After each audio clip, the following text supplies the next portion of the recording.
Napansin nyo na ito, yung mga kabacham. Dito ako galing nung nakaraang linggo. Dito ako nag-serve, nag-preach ng Word of God. Mga 2 hours lang naman, 1 hour and 45 minutes pa lang. Ayan, tara na. Uy, meron ano. Ano ba yun? Siomay. Yun, wala. Saan nabili yung Romilio Beach?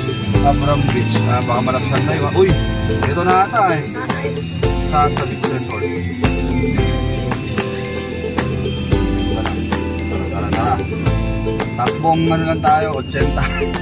80.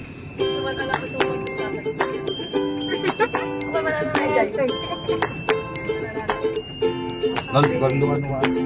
Iyan, ited mo ganyan kan. Iniselen. Kaya kita dumi dito. Kita jorong yung sila. Check medyo ikasang-sang na pala sila. Kasta kuya? Mas kita lang kita sa joy natin. Jay mo na vlogger ko.